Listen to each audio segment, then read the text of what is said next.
Hi everyone, I'm Ava, and I'm about to tell you a story that changed my life forever. A story about betrayal, revenge, and the most shocking wedding reception you've ever heard of. If someone had told me 6 months ago that my best friend would try to steal my fiancé right before my wedding, I would have laughed in their face. Natalie? Sweet, loyal Natalie, who helped me pick out my wedding dress, who wrote my maid of honor speech, who I trusted with literally everything. But I'm not laughing anymore. Because sometimes, the people closest to you are the ones planning to destroy you. And sometimes, when you discover their betrayal, you have two choices. You can cry in private, or you can expose them in front of everyone they know.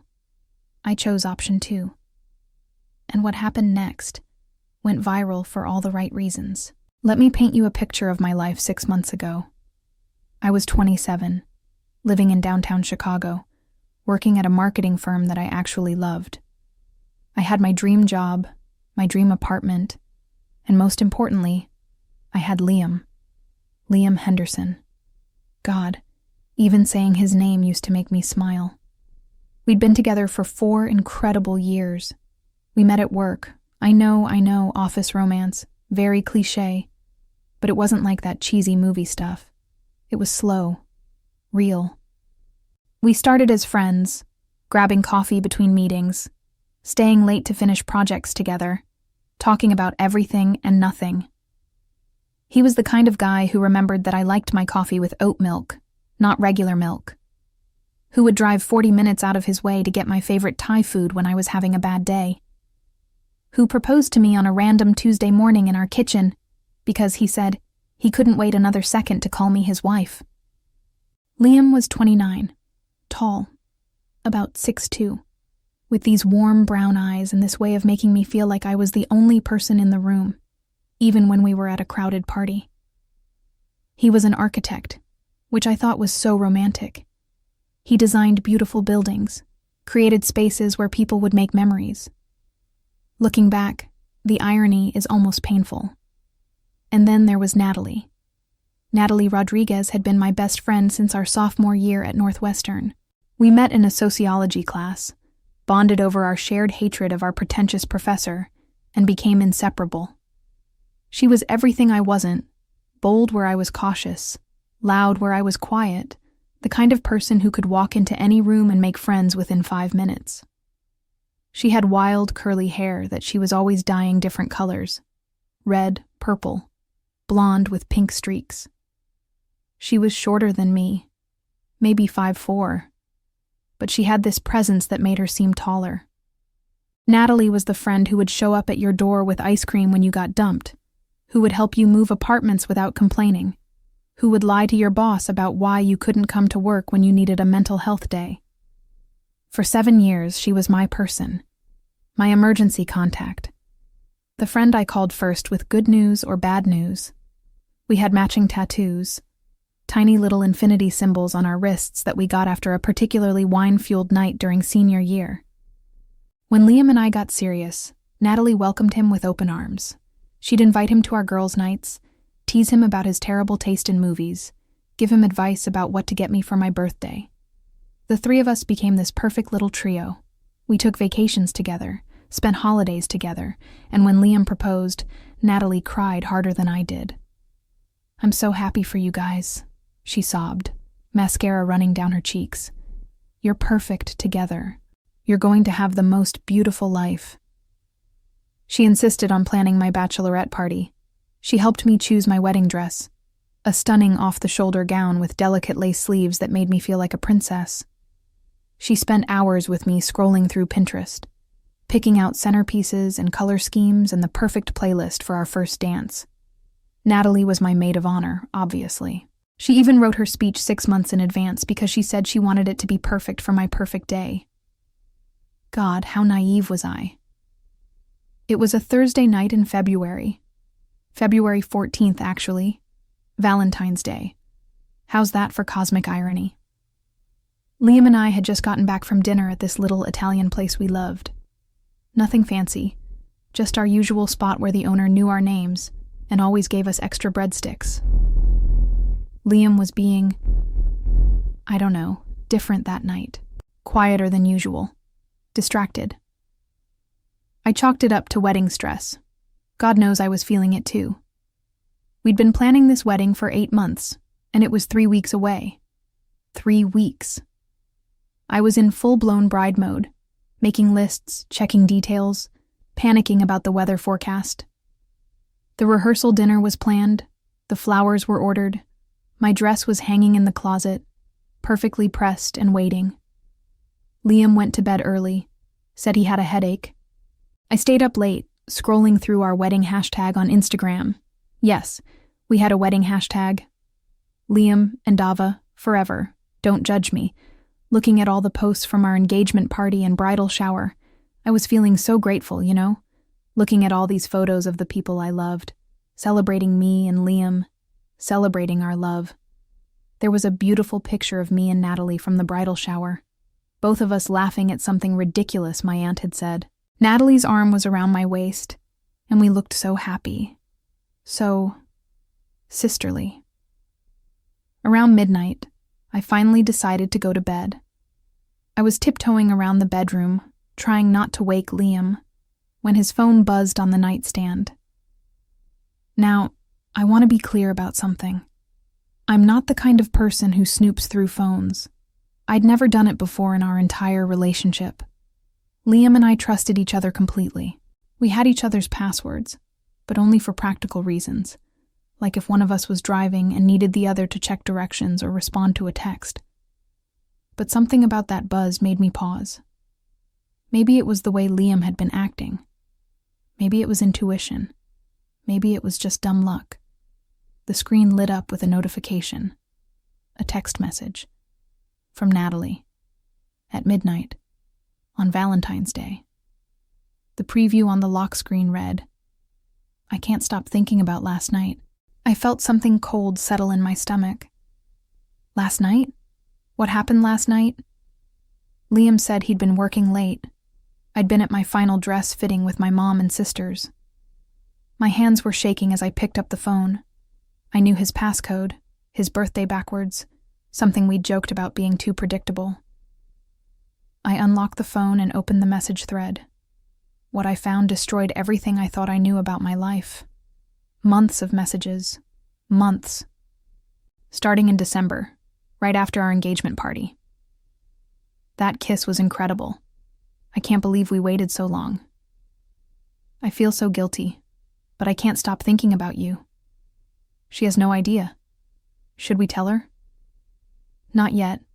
Let's see what happens after the wedding. I love you, Liam. I know I shouldn't, but I do. I love you too, Nat. This is so complicated. There were photos.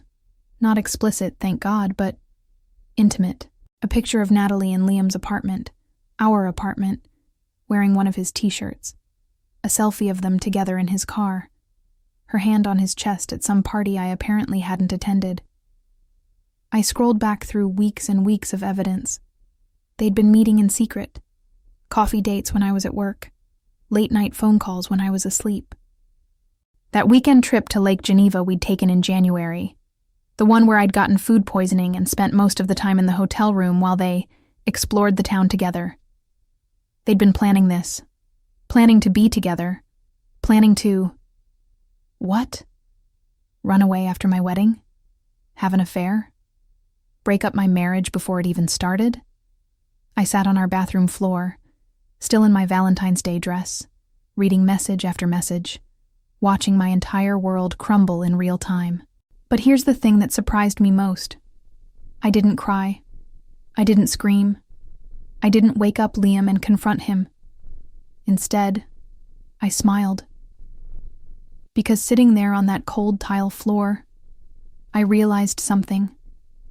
I wasn't just angry. I was inspired. Have you ever had one of those moments where everything suddenly becomes crystal clear? Where all the puzzle pieces click into place and you know exactly what you need to do? That's what happened to me at 12:47 a.m. on February 15th, sitting on my bathroom floor with my cheating fiancé's phone in my hands. I was going to expose them, both of them, but not quietly, not privately. Not in some dramatic confrontation in our living room where they could make excuses or try to manipulate me into forgiveness. No, I was going to do it publicly, spectacularly, in front of everyone who mattered. I was going to do it at my wedding. The first thing I did was take screenshots. Lots of them. I went through every single message, every photo, every piece of evidence, and I saved it all to a hidden folder on my own phone. Then I carefully put Liam's phone back exactly where I'd found it. The next morning, I acted completely normal. I made coffee. I kissed Liam goodbye. I went to work and pretended everything was fine. But during my lunch break, I started planning. I called my cousin Marcus, who's a videographer. Marcus had already agreed to film our wedding as his gift to us, but now I had a special request. "Marcus," I said, "I need you to record everything. And I mean everything. From the moment the first guest arrives until the last person leaves. Can you do that?" "Ava, that's like 8 hours of footage." "Are you sure?" "I'm sure. And Marcus, I need you to be discreet about it. Set up cameras in the reception hall, but don't make a big deal about it. Can you do that for me?" Marcus is a good guy. He didn't ask questions. He just said, "Whatever you need, cuz." Next, I called the wedding venue, the Riverside Gardens, this beautiful historic mansion with a ballroom that overlooked the lake. I told them I wanted to add a slideshow presentation to the reception. Nothing unusual. Lots of couples do photo montages of their relationship. "Of course, Mrs. Patterson," the coordinator said. "We have a projector and screen available. Would you like us to set it up during dinner so it's ready for the reception?" "Perfect," I said. "I'll bring the presentation on a USB drive." Then came the hard part, acting normal around Natalie. We had lunch that Saturday, our regular monthly catch-up at this cute little cafe downtown. Natalie was glowing, literally glowing. Her skin looked amazing, her hair was perfectly styled, and she kept checking her phone and smiling at whatever messages she was getting. I wondered if they were from my fiancé. "You look happy," I said, sipping my iced coffee and watching her face carefully. "Oh, you know," she said, waving her hand dismissively. "I've been seeing someone new. It's complicated, but really exciting." The audacity was breathtaking. "Tell me about him," I pressed, curious to see how far she'd go with the lie. "It's still really new. I don't want to jinx it by talking about it too much, you know? But he's incredible, Ava. I've never felt this way about anyone before." She looked me straight in the eyes as she said it. No shame, no guilt, no hint that she was talking about my fiancé. "That's wonderful, Nat. You deserve to be happy." The words tasted like poison in my mouth, but I kept smiling. We spent 2 hours going over last-minute wedding details. Natalie had her maid of honor speech printed out, 3 pages of what she called heartfelt memories and well wishes. She was so proud of it. "I really think this speech is going to make people cry," she said. "I put so much love into it."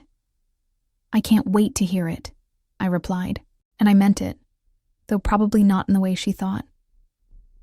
That night, I started building my slideshow. Not the cute, romantic photo montage I'd originally planned. This was going to be something very different. I gathered every screenshot I'd taken from Liam's phone. I organized them chronologically, creating a timeline of their betrayal. I found photos from our group hangouts and zoomed in on moments I'd missed before, lingering touches, meaningful glances, the way they stood just a little too close to each other. I remembered that mountain cabin weekend from 6 months ago. I'd been sick with some awful flu, spent most of the weekend in bed while Natalie and Liam took care of everything. They'd insisted on going hiking without me, said they didn't want me to overexert myself.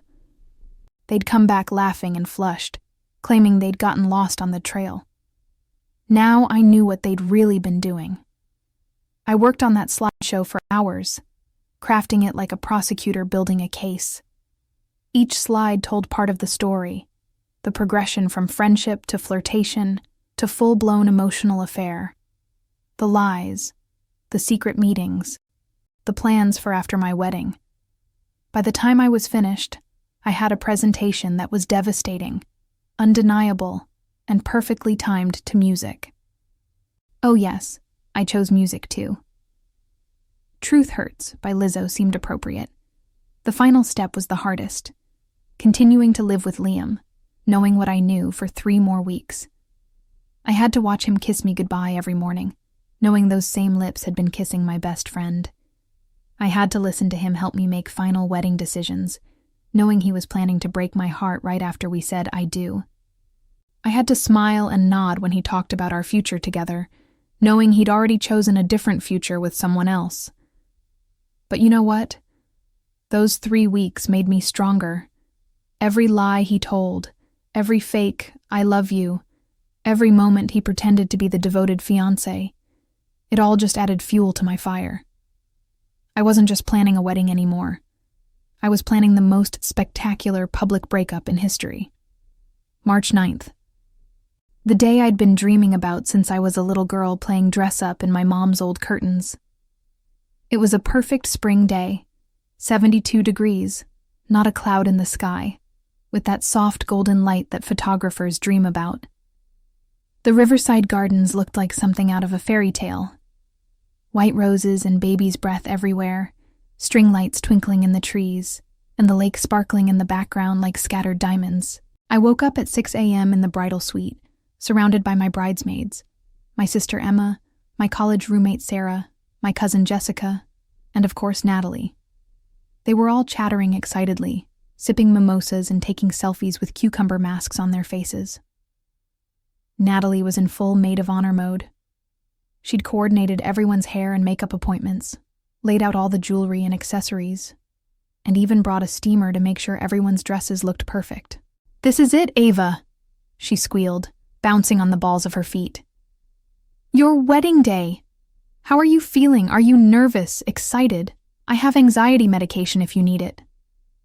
I looked at her, really looked at her. She was wearing a beautiful dusty rose bridesmaid dress that complemented her dark skin perfectly. Her hair was styled in elegant waves, and she was practically glowing with excitement. Or maybe that was guilt. At this point, I couldn't tell the difference. "I feel ready," I said, which was absolutely true, just not in the way she thought. The morning flew by in a blur of hairspray and lipstick and nervous laughter. My mom cried when she saw me in my dress. My dad, who never shows emotion, got misty-eyed when he came to check on us. "You look beautiful, sweetheart," he said, squeezing my hands. "Liam is a lucky man." "Thanks, Dad," I said, thinking about how much that was about to change. At 2 p.m., it was time for photos. The photographer, a sweet woman named Claire who'd shot 3 of my friends' weddings, was absolutely in her element. She had us posing by the windows, on the grand staircase, in the garden. All the classic shots, me alone, me with my bridesmaids, me with my family. But the photos I was really interested in were the ones she took of me and Natalie, the maid of honor shots. Natalie hugging me from behind, both of us laughing. Natalie fixing my veil, looking so caring and attentive. Natalie holding my bouquet while I touched up my lipstick. I made sure to get lots of those. They were going to make excellent before photos for what was coming. At 3:30, it was time for the ceremony. I walked down that aisle on my father's arm, looking radiant. And I did look radiant. Everyone said so later. My dress was perfection, my makeup was flawless, and my smile was genuine because I was genuinely excited about what was going to happen. Just not the part everyone was expecting. Liam was waiting for me at the altar, looking handsome in his black tuxedo with a white rose boutonniere. When he saw me, his face lit up with what looked like pure joy and love. If I hadn't known better, I would have believed it completely. But I did know better. And I noticed the way his eyes flickered, just for a second, to Natalie standing beside me in her position as maid of honor. The ceremony was beautiful. Our officiant, Pastor Williams from my childhood church, spoke about love and commitment and the sacred bonds of marriage. We exchanged the vows we'd written for each other. Liam's were particularly poetic, full of promises about forever and faithfulness that made several guests dab at their eyes with tissues. I listened to every word, thinking about the messages I'd read on his phone. When Pastor Williams pronounced us husband and wife, Liam kissed me with what seemed like genuine passion. The crowd erupted in applause. Rose petals flew through the air. Marcus, my videographer cousin, captured it all from multiple angles. We walked back down the aisle together, waving and smiling at our 150 guests. Everyone looked so happy, so celebratory. My grandmother was crying tears of joy. Liam's college buddies were whooping and cheering. Even Natalie was clapping enthusiastically, though I caught her wiping away what might have been a tear. For about an hour, everything was perfect. We did more photos, signed the marriage certificate, mingled with guests during cocktail hour.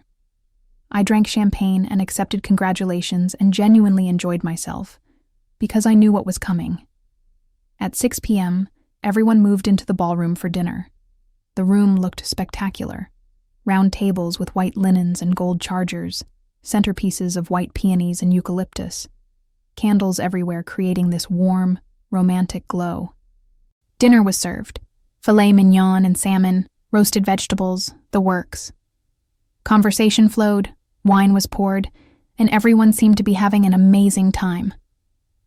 I barely ate anything. I was too excited. At 7:30, it was time for toasts. First up was Liam's best man, his brother David, who told funny stories about Liam's bachelor party and childhood mishaps. Then my dad, who gave a sweet speech about watching me grow up and how proud he was of the woman I'd become. And then it was Natalie's turn. She stood up, champagne glass in hand, looking absolutely radiant. Her 3-page speech was folded neatly beside her plate. "Good evening, everyone," she began, her voice clear and confident. "For those who don't know me, I'm Natalie, and I have the incredible honor of being Ava's maid of honor and best friend." Applause from the crowd. I've known Ava for 7 years now, and I can honestly say she is one of the most genuine, loving, trusting people I've ever met. My heart was pounding, but I kept smiling. Ava has this amazing ability to see the best in people, even when they don't deserve it. She's loyal to a fault, which makes her an incredible friend, and I know, an incredible wife. I saw Liam shift uncomfortably in his seat. When Ava first told me about Liam, I could see how happy he made her, and when I got to know Liam myself, I understood why they were perfect for each other. Oh, she understood all right. But love, Natalie continued, isn't always simple. Sometimes it shows up in unexpected ways, in unexpected places, with unexpected people. That's when I knew she was going off script. Sometimes you find yourself feeling things you never thought you'd feel, for people you never thought you'd connect with in that way. The room was getting quieter. People were starting to sense that something was off. Liam looked like he was about to be sick. What I'm trying to say is that love is beautiful and rare, and when you find it, you should hold on to it, no matter what. She raised her glass toward me and Liam, but her eyes were locked on his. To Ava and Liam, may you always follow your hearts. Polite applause followed, but I could feel the confusion in the room.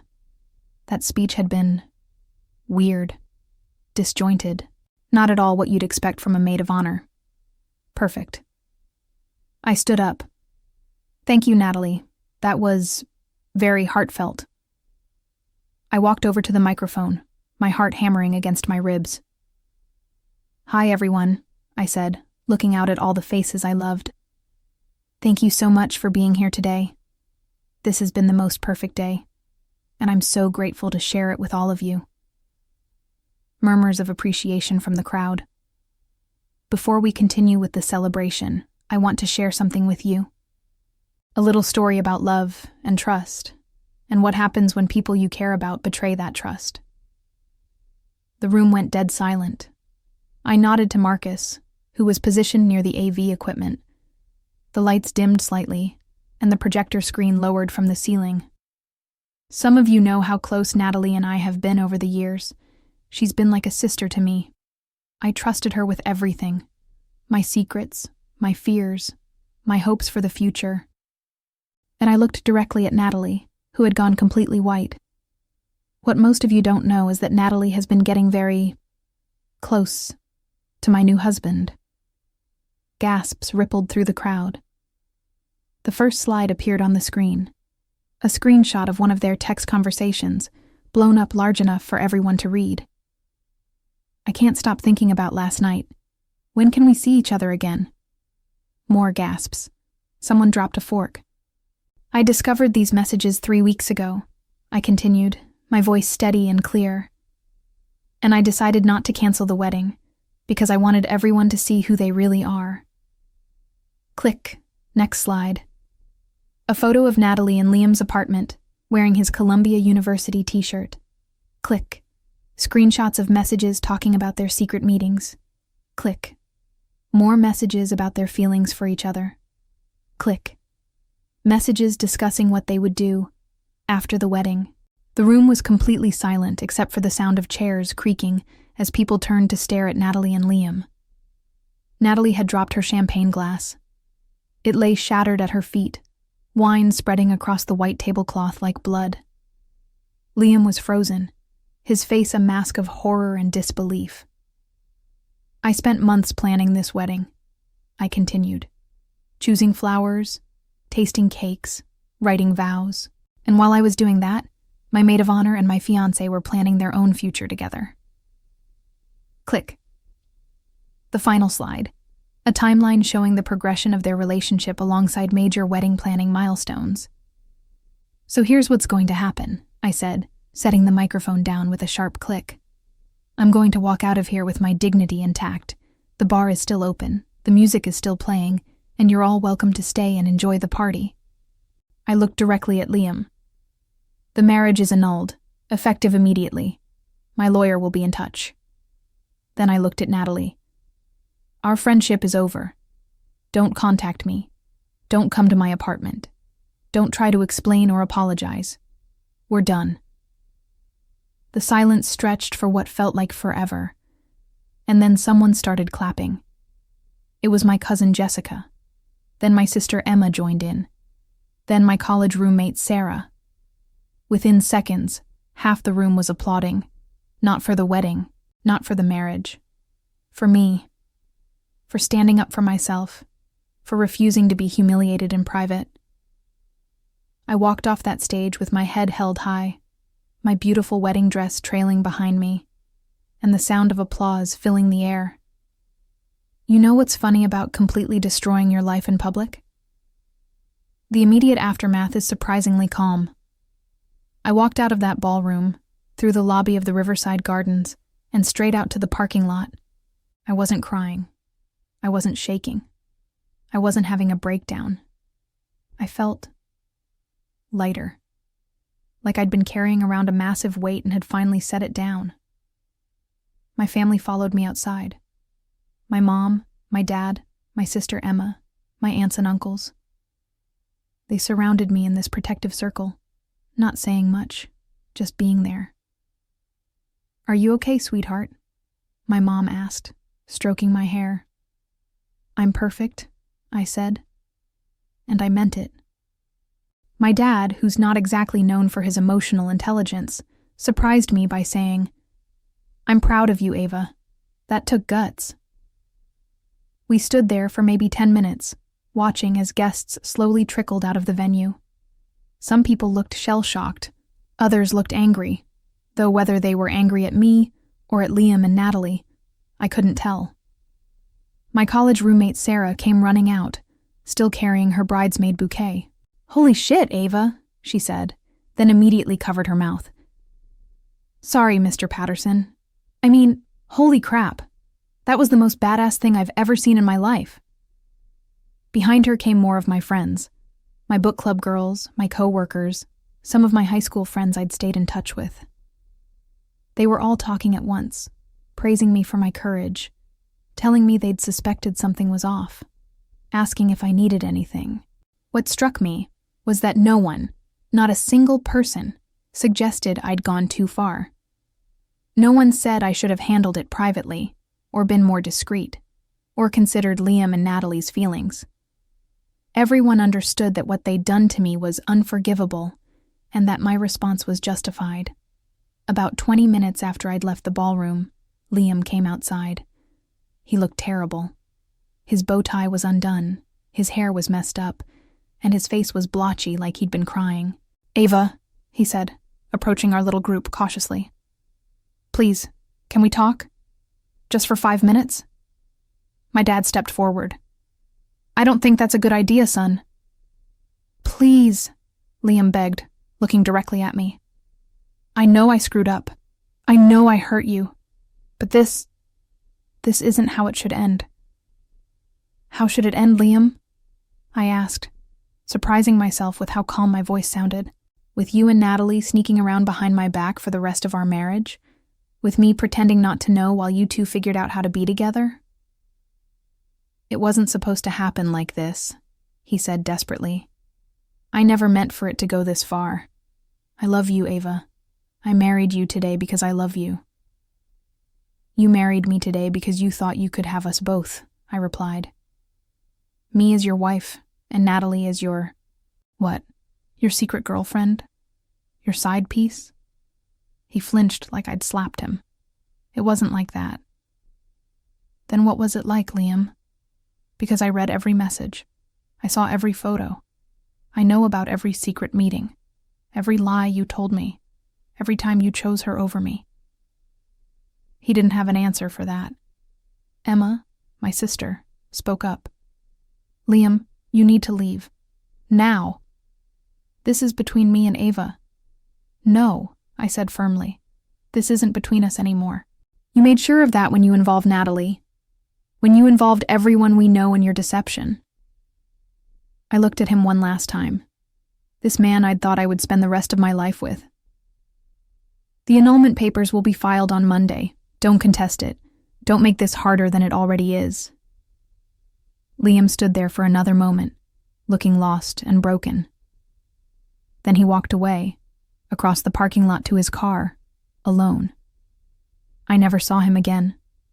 Natalie didn't even try to talk to me. I heard from my sister later that the Rodriguez family had left immediately after my presentation, with Natalie's mom practically dragging her out of the venue while she sobbed hysterically. By Sunday morning, the video was online. Remember my cousin Marcus, the videographer? Well, apparently someone had asked him to send them a copy of that amazing speech Ava gave.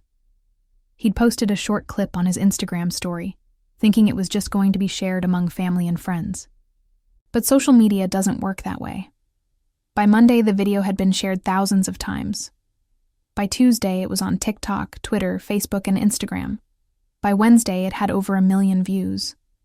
And by Thursday, I was getting interview requests from morning shows. The response was overwhelming, and honestly, mostly positive.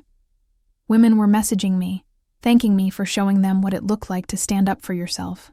People were calling me brave, inspiring, a queen, who'd handled betrayal with grace and strength. Of course, there were some negative comments too. Some people thought I'd been too harsh, too public, too dramatic. A few trolls suggested I must have been a terrible fiancé if my man was looking elsewhere. But for every negative comment, there were 10 positive ones. Stories from other women who'd been betrayed by friends or partners, messages of support and encouragement, people sharing their own experiences with infidelity and friendship betrayal. I realized I'd accidentally become a symbol of something bigger, the idea that you don't have to suffer in silence, that you don't have to protect people who've hurt you, and that sometimes the best revenge is simply telling the truth. As for Liam and Natalie, I heard through mutual friends that they'd tried to make a go of it after everything came out. I guess they figured that since their secret was blown anyway, they might as well be together. It lasted about 3 months. Turns out, a relationship built on deception and betrayal isn't exactly built to last. Who could have predicted that? Liam moved to Seattle. Natalie moved to Portland. I heard she deleted all her social media accounts and changed jobs. I don't know what either of them is doing now, and honestly, I don't care. What I do know is that I'm better off without both of them. 6 months after my wedding that wasn't, I did something I'd always dreamed of doing. I took that honeymoon. By myself. I'd already paid for 2 weeks in Italy. Rome, Florence, the Amalfi Coast. The travel insurance wouldn't refund it, and I decided I wasn't going to let Liam and Natalie's betrayal cost me a trip to Italy on top of everything else. So I went alone. And it was incredible. I wandered through the Vatican, ate gelato for breakfast, took cooking classes in Tuscany, and swam in the Mediterranean. I met amazing people, other solo travelers, locals who invited me to share meals with their families, artists who taught me to see beauty in unexpected places. For the first time in years, I remembered who I was when I wasn't trying to be the perfect girlfriend, the perfect fiancé, the perfect friend. I was just Ava, and Ava was pretty amazing. When I got back to Chicago, I made some changes. I got a new apartment, a beautiful 1-bedroom with exposed brick walls and huge windows overlooking the city. I adopted a cat, a gorgeous gray tabby I named Sophia after Sophia Loren. I started taking salsa dancing.